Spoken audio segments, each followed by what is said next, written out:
ಏನೋ ಒಂದು ಪಾಕಿಸ್ತಾನ ಮತ್ತು ಭಾರತ ದೇಶದ ನಡುವೆ ಜಮ್ಮು ಕಾಶ್ಮೀರದಲ್ಲಿ ಏನೋ ಇತ್ತೀಚೆಗೆ 26 ಜನರ ಒಂದು ಹತ್ಯೆ ಆಯಿತು.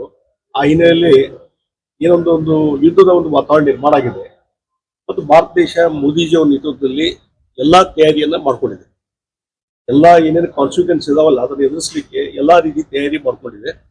ಒಂದ್ಸಲ ಯುದ್ಧ ಮಾಡೋದು ಬಂದಾಗ ನಾವು ಒಂದೇ ದಿವಸಕ್ಕೆ ಘೋಷಣೆ ಮಾಡಿ ಯುದ್ಧಕ್ಕೆ ಹೋಗಲಿಕ್ಕೆ ಆಗೋದಿಲ್ಲ. ಅದಕ್ಕೆ ಪೂರ್ವ ತಯಾರಿನೂ ಮಾಡ್ಬೇಕಾಗ್ತದೆ.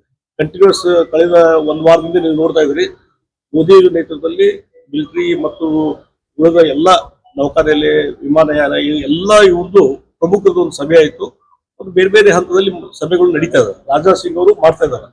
ಹೀಗಾಗಿ ಎಲ್ಲ ರೀತಿಯಾದ ಒಂದು ಯುದ್ಧ ಡಿಕ್ಲೇರ್ ಆದ್ರೆ ಅದಕ್ಕೇನು ತಯಾರಿ ಮಾಡಬೇಕು ಎಲ್ಲವನ್ನೂ ಮಾಡಿದ್ದಾರೆ.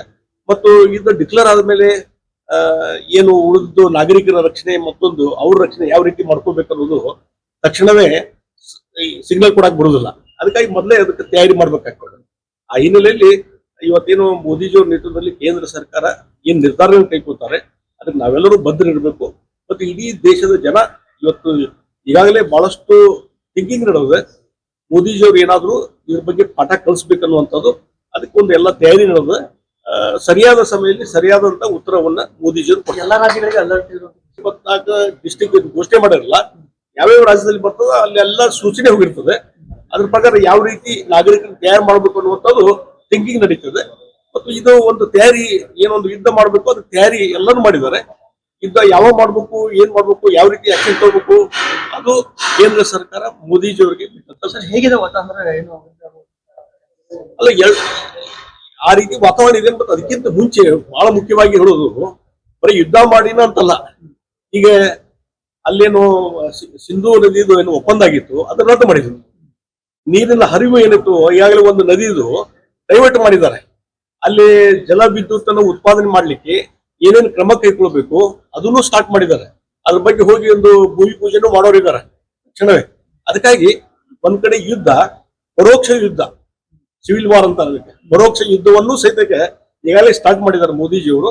ಮತ್ತು ಈ ನಿರ್ಬಂಧ ಹೇರುವಂತದ್ದು ಮತ್ತೊಂದು ಆಮದು ರಫ್ತು ಇದರಲ್ಲಿ ಎಲ್ಲಾ ನಿರ್ಬಂಧ ಹೇರಿ ಎಲ್ಲಿವರೆಗೆ ಅಂದ್ರೆ ವಾಯು ನೆಲೆ ಏನಿದೆ ಪಾಕಿಸ್ತಾನ ಮೇಲೆ ಹಾಳು ಬರುವಂತ ಏನು ವಿಮಾನಗಳಿದಾವೆ ಇವನ್ ಅದನ್ನು ಸದ್ಯಕ್ಕೆ ಅಲ್ಲಿನೂ ನಿಷೇಧ ಹಾಕಿದ್ದಾರೆ ಭಾರತೀಯರು. ಆ ಹಿನ್ನೆಲೆ ಇಟ್ಟುಕೊಂಡು ಇವತ್ತು ಬಹಳಷ್ಟು ಇಫೆಕ್ಟ್ ಈಗಾಗಲೇ ಸ್ಟಾರ್ಟ್ ಆಗಿದೆ.